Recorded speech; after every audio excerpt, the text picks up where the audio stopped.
The sun has changed the color of this footage like 4 times already, so I guess it's time to start.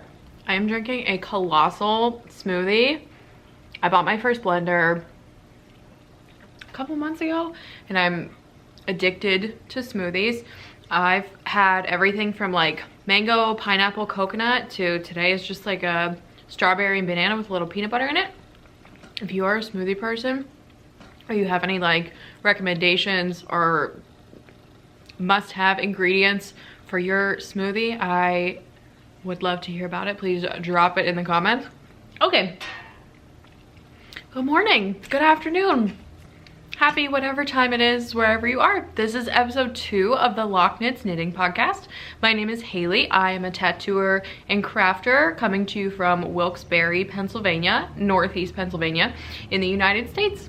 I recently filmed episode 1 of this podcast, and as usual, everyone is just so sweet and kind and left such great comments, and I appreciate everybody who left a comment. I'm really bad about getting back to YouTube comments. Just the way that my notifications are turned off in my phone makes me pretty unaware of who's commenting on stuff, so I do pop in there every couple days and just check and see like what's going on. But for the most part, I do have notifications turned off. But I do read all of the comments. I just might not respond to them. But if you commented on my last video, thank you so much. You're very sweet. I have a lot of good stuff today.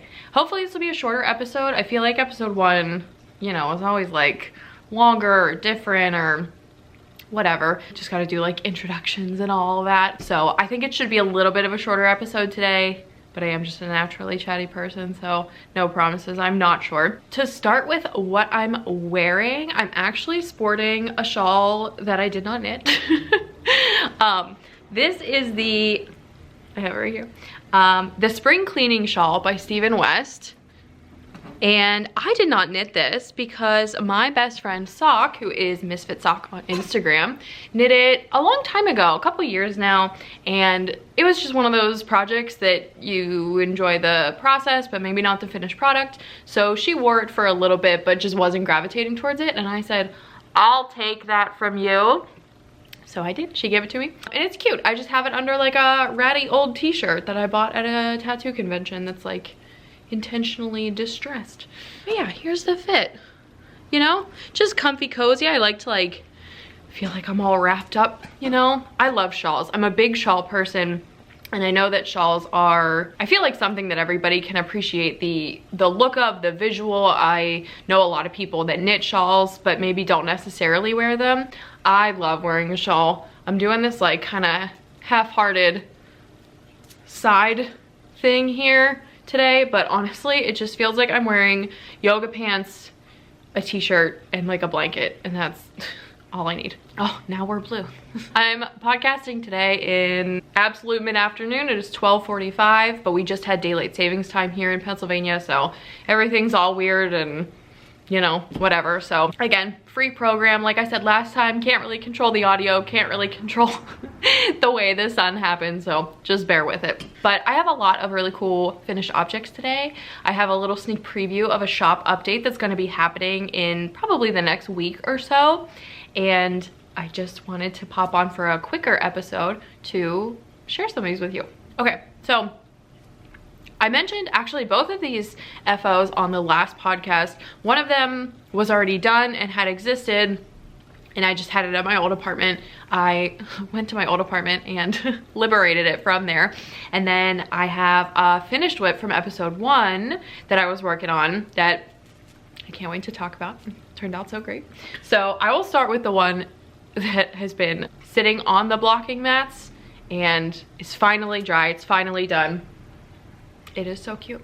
So I have a de facto nephew. His name is Henry. He is 4.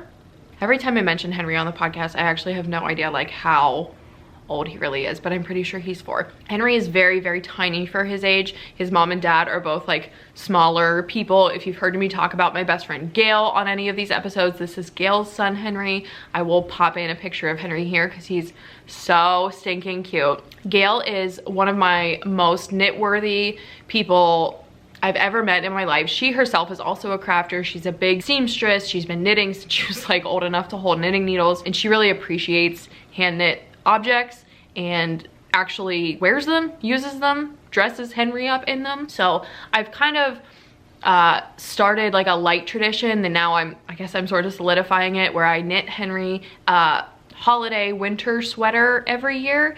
And I was digging through my yarn stash, and I felt particularly inspired by the yarn I'm about to show you. And it was definitely a chicken egg situation where like the yarn came before the pattern that I chose, and I'll show it to you.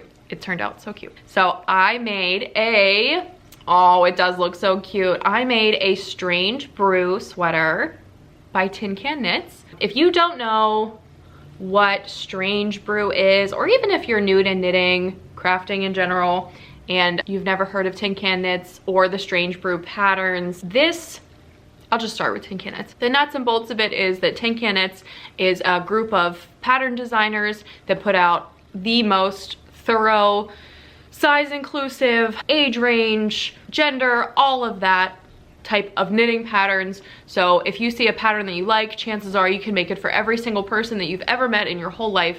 They just have a huge variety of sizes and shapes and modifications, and everybody that I know who's knit a sweater has started knitting a sweater with the flax pattern by Tin Can Knits. Flax is just a regular standard sweater where you can kind of jump in and learn the basics of sweater construction. It's pretty simple, like raglan sweater that just tends to look good on everybody. Tin Can Knits also, in the spirit of being so thorough, released a, look at my end here. There it is, whoops. Released a book. I've actually been trying to get my hands on a physical copy of this book called Strange Brew. If you know anyone or yarn shops, or if you are a person that has the Strange Brew book and you are willing to part with it, please send me an email. I've put my email in the description box and any other like relevant links to this content in the description box below. If you are willing to sell me your copy of Strange Brew, or you know someone who would, please send me an email. I really want a tangible copy of this book. I have the digital version and it's really nice, but it's just one of those things that I have knit so many hats and cowls and different projects and stuff from that book that I'm ready to just pay the money to have it in book format so I don't have to keep my phone open all the time. But anyway, so Strange Brew is a sweater recipe book, and they basically teach you about top-down or bottom-up construction, whatever. It's kind of a choose your own adventure is the easiest way to describe it, of a pattern. They have some light color work designs in there. And it just basically like holds your hand through the entire process of knitting the most like customizable sweater basically that like you're ever gonna find. So I made this sweater for Henry. We'll do a little close up here. I made this sweater for Henry. I'm pretty sure I knit the 2 to 4 year size, or maybe 1 to 2, I don't know. I had to do some like crazy math. Gail was sending me Henry's measurements, and so the size is really kind of all over the place because the length was one, the cast on was for another. It's just all crazy. But this is the finished sweater. I did this gradient yarn that starts from the darkest blue, and then I think it kind of gets lost a little bit, but it does go to a very, very light at the bottom in the last little bit of stripes gradient yarn that I put together from an advent from Castle View Yarns. I didn't even purchase this advent. This was like a whole other thing, but Megan, who's Rainbow Cake Cat, sent me a whole advent basically from Castle View Yarns from last year, I think December of last year, which would have been 2022. And I ended up putting the advents together to make a fade. So it was just one like giant cake of yarn that just kind of faded on its own. But I picked these color work designs for the yoke of this sweater, and then after I split for the sleeves, you can see I just added in striping. I think it was like every 5 rows, added a stripe or whatever. And then this is probably the best example of like the main color of this yarn. So this yarn is actually dyed locally to me, and now that I'm saying that I don't have the tag, The person who dyed this yarn sells their yarn at my local yarn store, which is Thimbleberry Yarns in Whitehaven, PA. If you are even remotely close to Northeast PA, please make a visit to Thimbleberry Yarns. Lisa is just the best yarn store owner. She's so sweet. She has a fantastic selection, and it's one of my places that I bring everybody who comes to visit me here in Northeast PA. It's like a must stop visit while we're kind of doing sightseeing and like tourist things, because Lisa is just like the nicest lady. She's so sweet. We've been hanging out. Lisa, you're a gem. I got this the main color, I guess, from Thimbleberry Yarns, and I know that the yarn is dyed in Freeland, PA, which is not far from Whitehaven or Wilkes-Barre. Like, we're all kind of around this area. So I had this yarn in my stash. It reminds me of some beautiful like funfetti energy. Oh, she's so cute. It's just so fun. Henry's such a darling. Like, there's no wrong choices, you know. There was no way I could have messed it up, but I just love it. It's so cute. This was my FO. This is gonna go off in the mail to Henry.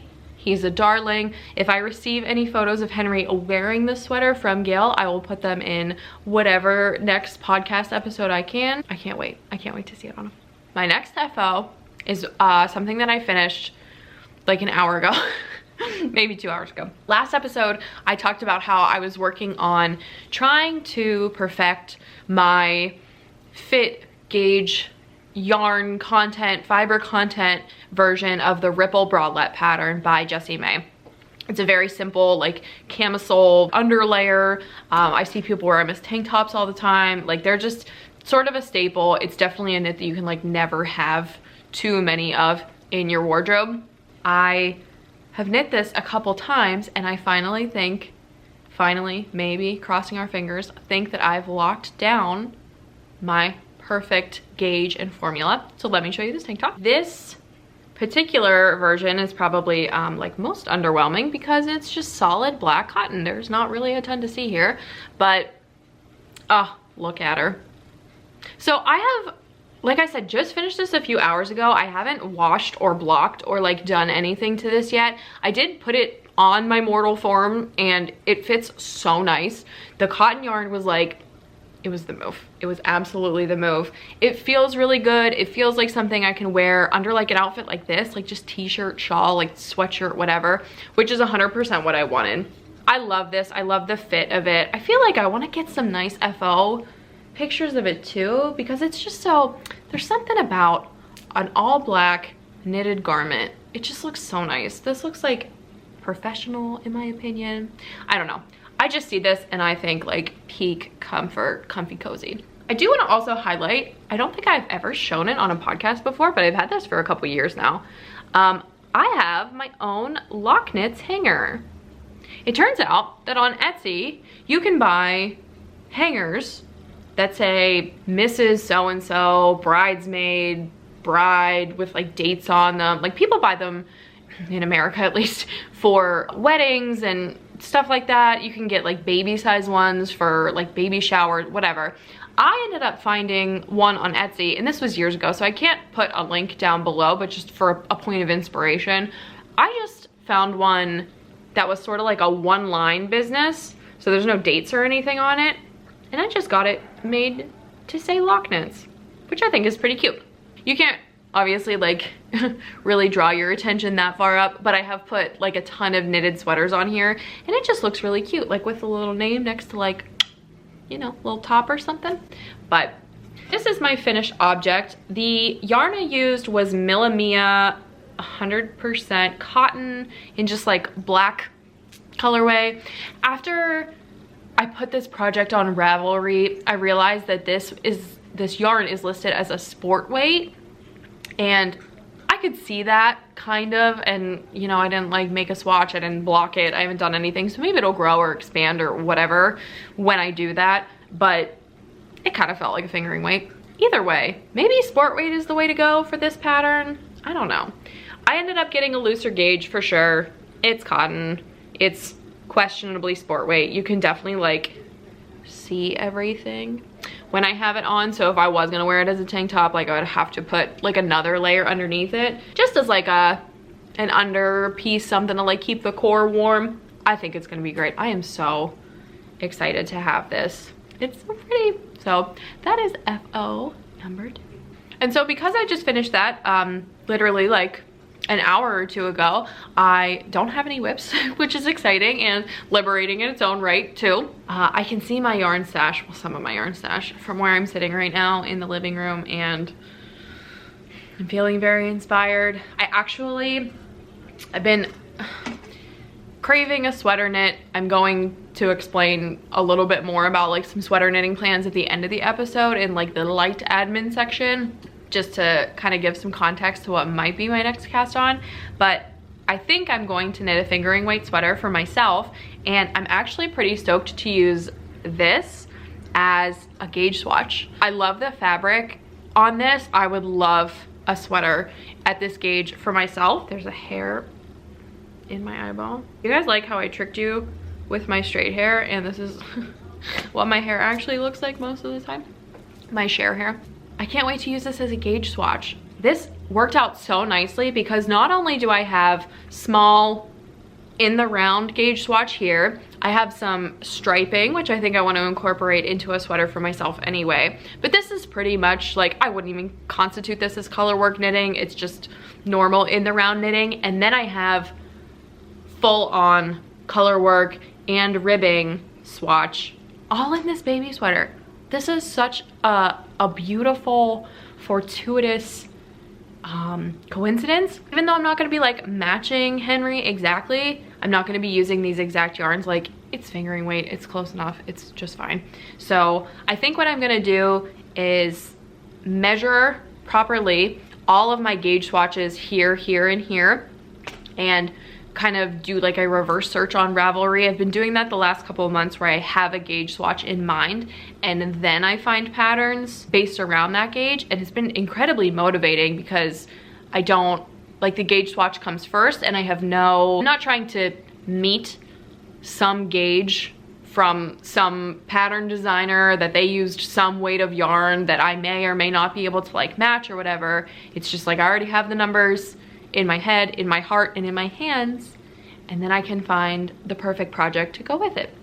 So I'm excited to cast something on based off of these gauges. I think it's in my notes, and of course I don't know it right now off the top of my head, but I'm pretty sure I used a US 3 for the ribbing and a US 5 for the body. And I know it doesn't matter, you can't like really tell, but for me, there's something about fingering weight yarn on a US 5 that has the perfect combination of drape. You're not knitting for 150 years just to finish a garment. It knits up quicker than if you had smaller needles, and it just, the finished result is so equal parts attainable and also beautiful. So I can't wait. I haven't knit a fingering weight just by itself, not held with mohair, not at some crazy big gauge sweater for myself in like literal years. So this is an exciting prospect. No whips right now. I have some light acquisitions that I got from Sock. She has been very busy and I can't wait to show you what she's made me. And then I have a little sneak peek at a shop update that I'm going to be doing in the next week or so. So let's start with my Sock acquisitions. So Sock and I hung out on Sunday? Yeah, Sunday. And we just went to her house, had like a little knitting day. We went and got some soup for lunch, came back, got some ice cream, and just sat around and did some like light crafting and hanging out and stuff. And while I was sitting there, she was finishing up a spin and ended up plying it together and got this whole project done like while I was sitting there for the afternoon. So Sock is going through what I think most of us have gone through if you've been crafting for a long time, where your tastes have changed in such a way that you're looking at stuff in your stash and you're like, I'm so sick of this, I don't want to deal with it anymore, I just want it to be gone, it's not for me, and that's just fine. I luck out because I get a lot of the stuff that she doesn't want anymore. So she made this spin for me. It's not hanged up, but I think it looks more beautiful like this. Look at this. Just look at it. Oh my goodness, there's some sort of weird lighting situation, but I think you can see it from there.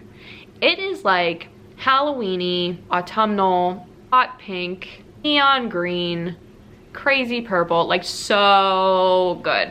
So this was, I know whichever dyer I say this is, it will be the opposite, but I'm like 90% sure this was Nitty in Color. I think this was her Halloween braid from a couple years ago. Let me get my stupid face out of there. So, oh, there it is. Look at this. Oh my Lord. It's so fun. I can't take it. It was a braid of merino, I'm pretty sure. It's incredibly soft. The colors are gorgeous.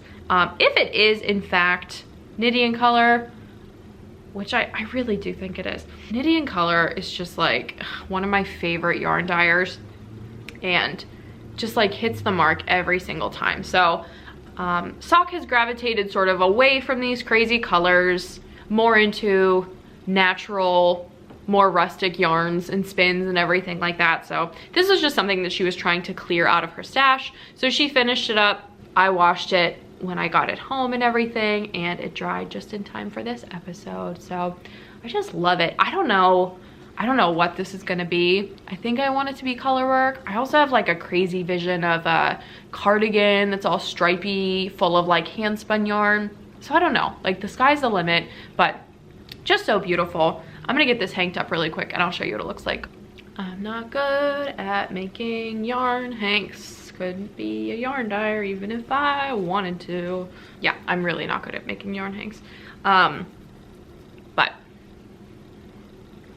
oh, my hair is in everything. Just look at her. I love it. So nice little fun 2-ply merino spin from Sock. I really messed up the way I wrapped it. It just looks ridiculous. Anyway, I can't wait to use it. I really have to pull, I'm long overdue to organize the hand spun yarn in my stash, kind of combine weights and see like what I have a lot of, what I could put those together to make one thing out of. I'm not a big like yarn weight mixer. I'd like to keep everything like as consistent as I can. Maybe like a hand spun shawl or something. Oh, I don't know.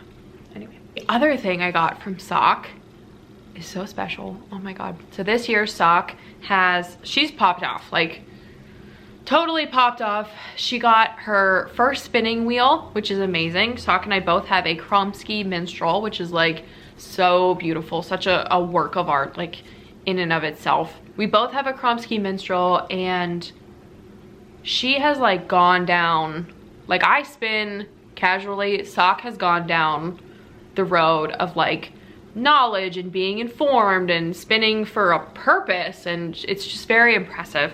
And part of that journey has been learning to prep her own fleece. So after many months of Sock going through her process with this fleece that she bought at Maryland Sheep and Wool this year, I was lucky enough to get a big old chunk of it, and I can't wait to spin this bad boy up. Look at him. Look at him. So I'm so proud of Sock. Like the more I see this, the more I'm just like, I can't believe that my best friend did this. So this fleece, oh my God, is so beautiful. It's so softy. Oh, I had to text her and ask, what is this? Because I could not remember for the life of me, even though she's told me a million times. It is a Cordale crossbreed from New Roots Farm in Maryland.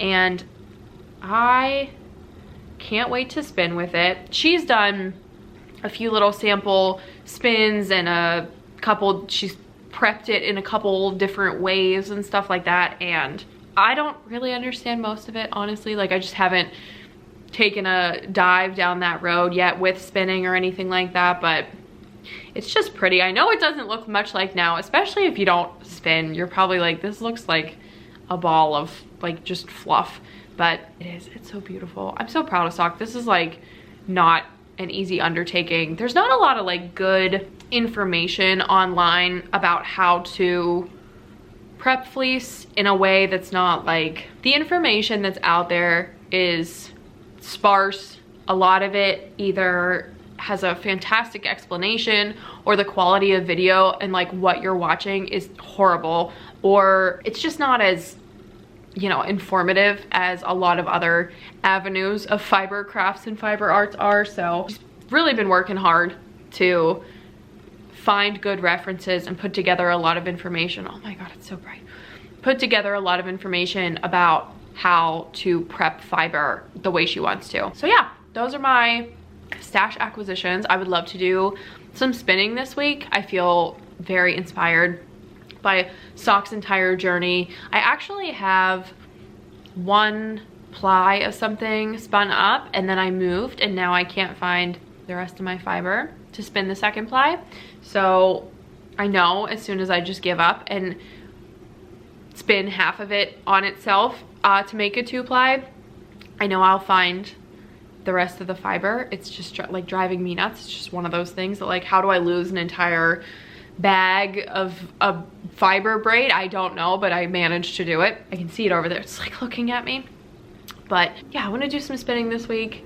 It just sounds super fun. I also have a very busy week for tattooing, so like best laid plans, you know. But thank you, Sock, for giving me all these goodies this weekend. It was super fun. And my last thing that I wanted to share about is a future shop update that I'm going to have. The only reason that I'm so uncertain of when it's going to be, and I really do try to make definitive choices about the date of the shop updates and, you know, share them. I obviously don't want it to be like a secret or whatever. I've been waiting on a photo box to come in the mail, and I like chose the wrong shipping option, and I thought I was gonna get it sooner than I actually was. So it's still on the way here. I don't have it yet, so I can't like take photos in this new space of the bags to list them on Etsy.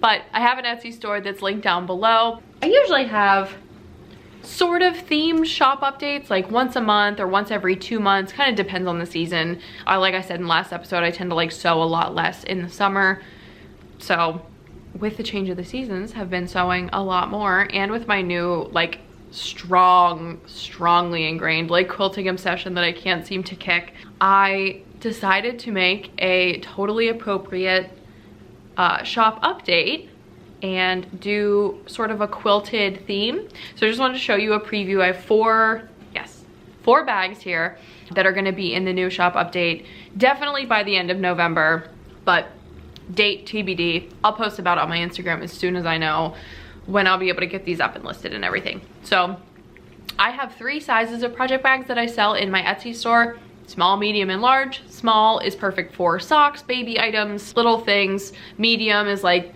shawls, knit tops, and then the largest size is like a true sweaters quantity size project bag. All of my bags are lined with quilt batting, so it does give them kind of like a more squidgy, structured sort of look to them, and they're all different. They're all one of a kind. I can't do like the mass-produced, you know, me just sitting here cutting a bunch of the same fabric over and over again, because it's just a hobby of mine to like make and sew and sell these project bags. So they're all different. They're all one of a kind. Without further ado, let me just get into these project bags. Here's the first one. This is a small size, but again, the theme is quilting. So just a little patchwork guy. Here's the back. It's all different. Oh, I just love it. I'm really into like fugly like patchwork look. I know it's not everybody's cup of tea, and I totally get it. I have a little more like planned quilt action later on here, but I really like this, like the chaotic nature of it. And all of my project bags have zippers on them as well. Here's the second one. This one again is the one that's a little more planned in terms of the aesthetic of it. These were part of a fat quarter set that like sort of go together, sort of not, but I love the way these ones turn out. They're very cute, very happy and fun. And then third one, jumping back to the sort of ugly look. Now this is cute. Yeah, look at it. So I have some of my fabric. I do sell fabric on Spoonflower, which I will also put in the description box below. If you want to buy this fabric and make your own bags, you can totally do that. But I have the Knit Fast Dye Warm line of fabric from Tattoo Flash that I've made. You can also get these as tattoo designs, which are super cute. There's some yarn ball action here. Sorry, I'm like doing this backwards. These are also from my Spoonflower and also like Tattoo Flash designs. And then the back, we just got some happy fruit, more yarn balls, flowers, quilting, cute, cute. And then my last one that I have just for this little preview is one of my largest size bags. So if you can get an idea for scale, these are all box bottom bags too. And here's my thread, don't look at it. These are all box bottom bags too. So they're very spacious. Put your sweater in here. Oh, this one's cute. Love it. Love these big quilty stripes.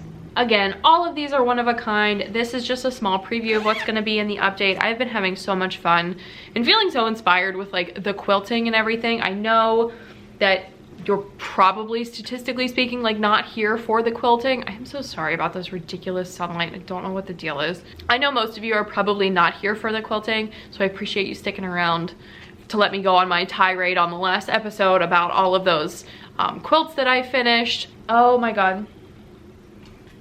Oh my God, I finished another quilt. I finished another quilt since I did the last episode. Okay, hold on, pause. Hold on. Brienne, my darling, Moon and Yarn, if you are watching this and you don't want to ruin a surprise that's gonna show up in your mailbox in the next few days, turn this off and that's the end of the episode. If you don't care, stick around. I totally forgot. I finished a quilt. I've been making these like throw quilts that are still pretty sizable, but they're like small in terms of actual like human being size quilts. Like they're pretty tiny. They're definitely easy to do on my like stupid sewing machine I can see over there. And I said to Brienne, I've been like live tweeting her basically about my quilting journey and all the quilts I've been making and, you know, making all these projects for Sock and Megan and all this stuff. And I was like, I'm gonna make you one, like, you know that it's coming. And she's like, ah ha ha. And I'm like, no, I'm serious. So I finally did that. Here it is. Oh my God, look at it. This seriously makes me want to scream. So part of the reason why this quilt took me longer than the other ones is because this quilt is made with expensive fabric and I was scared to sew it because I was like, what if I mess it up? What if I pick the wrong pattern or the wrong look, or like what if I, you know how it goes. So I finally did it. If you are a fabric person or a quilter or any kind of like sewist at all, you will know about Moda Fabrics. Moda Fabrics is like, in my opinion, like one of my top favorite fabric designers. I feel like they really like get me and I love that. So Moda designed this line of fabric, this one, and then I think it's every 2 blocks here if I'm not mistaken. Something like that. I don't know, maybe every other block. But these really cutie pie Halloween prints. Look at the candy. They're just so sweet. And this line of, oh God, I can't even remember what it's called. It's like squares. It's like 40 squares. They're 5 by 5. Not a layer cake? I don't know. Charm pack. Charm pack. They're called a charm pack. I bought a charm pack of the Halloween prints from Moda and I was just so obsessed with them. They're just so dang cute. I can't get enough. And they're pastel and they're sort of vintagey and they're just cute and sweet. And I was like, oh my God, if that's not the most Brienne thing I've ever seen, I don't know what is. So I paired the charm pack with these 3 prints. There's pink bats, these sort of like muted rainbow flowers, and then these purple bats. Oh, they're just so cute. So I did sort of a patchwork, planned patchwork, I guess, maybe you call it that. Planned patchwork endeavor for this quilt. It ended up being like a lap size. It's literally on my lap right now, like a lap size throw. But I obviously know that like Brienne cuddles up on her couch all the time and crochets and knits and weaves and everything with her kitties beside her all snuggled up. So my vision for this quilt was just something that Brie can throw over the back of her couch. And she's like me, like she's just kind of like Halloweening it up all year round. So I figured even though it's a little late, better late than never. And she's just the most deserving person of such a cute, high quality quilt like this. So this is my backing fabric that I picked. It's just backing from Joann Fabrics, nothing crazy. What is crazy though, and is so fun, and I really don't know if you're gonna be able to see this or not, but maybe you can. The thread is another venture into my color change thread. So you can see in some spots it's kind of orange, it's kind of purple, kind of green, and I loved how subtle this was. I just thought it was so cute. And then the back we did some black thread, so you shouldn't be able to see it, but I just love it. I love how this turned out. The whole reason that I have not mailed this out yet is because I wanted to put it on a podcast episode, so I am so glad that I finally remembered. Brienne, that's for you. Love ya, don't ever change. All right, so I think for real, like that's it. That's everything. I just have like admin, like life stuff now. If you don't give a hoot about that, thanks for sticking around this long. Always great to hang with ya. And I'll see you for episode 3. If you do give a hoot about some future yarn life plan stuff, let me just get right into it. I had gotten a message from Gail. Gail messaged myself, Brienne, and Sock, our little like yarn gaggle of ladies, and said last week something about, I want to do a virtual knit night with you guys soon. And I was like, that's great, like that sounds like a blast, let's do it. So we finally figured it out. I mean, if you're like an adult human being, you know how hard it is to like plan one small meeting with like 4 very busy people. So it was a nightmare to plan it. We finally figured it out, finally decided on a day. It was yesterday, last night, and Gail texted us and was like, are we still on for tonight? And I was like, ugh, watching Goosebumps, I'm laying down, I'm in my comfy clothes, like I'm tired, and I forgot. Sure, let's do it. So I like get on this FaceTime call with all of them, and I'm just like working on my bralette and everything, and someone made a joke about taking me to the Bahamas for my birthday, and I was like, okay, like whatever. And then someone else jumped in, maybe it was Gail, and said, well, we're not taking you to the Bahamas, we are taking you to New York. And I was like, what? And she said, Vogue Knitting Live is your birthday weekend in January, so we got a hotel and we're all going to Vogue Knitting Live. And I was like, what? Are you joking? And I'm like, it's so late at night, I'm like already just kind of like exhausted, like ready to turn in for the evening. And I'm like, wait, my birthday in January? And I was just like not getting it. But yeah, these ladies planned an entire weekend for us to do Vogue Knitting Live. I am so excited, I cannot wait. So January 26th is my birthday, and this year I am turning 30 years old. And we're gonna go to Vogue Knitting Live. I had the bestest time at Vogue Knitting Live with Brienne and Sock last year. We took a train in from NEPA to New York. It was very fun. It was very silly. We just had kind of like a fast and loose day. The festival was amazing. We got some seriously great food. We had drinks at Grand Central Station. It was like such a bougie time. I was like, oh, this is such a fun little event. Not only for like the yarn content, but also for like all of the events around it. You know, I mean, like you can make a production out of like taking a train and like having a drink any old place. The yarn is just like a fantastic bonus. So I'm so excited. We are legit going to Vogue Knitting Live in New York, my birthday weekend. I am like not a birthday person, and I just thought it was so special that these ladies made time and money to book this like seriously incredible hotel yarn knitting experience. Like I am just so excited, and I wanted to tell you guys here on the podcast, because if you're going to Vogue Knitting Live too, I want to know about it. Put it in the comments. Are you gonna be there? I want to see you. I would like to hug you. I would like to see what yarn you've purchased, and I will show you what yarn I have purchased, and it's just gonna be a fantastic time. I am so excited. Thank you, Brienne and Gail and Sock. You guys are just, I am blown away, like blown away. I cannot wait. I'm so stoked. So I think that's like seriously for real 110% it for the admin portion, for the episode and everything. Thank you guys for coming back for episode 2. If this is your first episode, welcome. Come on back anytime. I don't know if these are gonna be weekly or bi-weekly. I don't know how long they're gonna be. I have no promises, and I'm sorry that the sunlight was so crazy for this episode, but I'm just along for the ride. Thank you for joining me. I am going to, of course now the sun goes down, I am going to dismantle this entire production here, sit down, do some editing, watch some YouTube podcasts. I did want to get a feel for the potential for maybe episode 3 to do like a light Q&A situation. I would probably host that over on my Instagram and then take the questions, answer them in this video format at the end of episode 3. If I do that, I will post about that on my Instagram. As I said before, you can find all of my links and everything in the description box below. I have an email if you want to tell me how much you love me or tell me that I suck. I don't know. It's up to you. Any way that you want to like get in contact with me, I have pretty much every social media on the planet. Just find me anywhere. Be my friend on Ravelry. Let's do it, you know? I'm always down for that.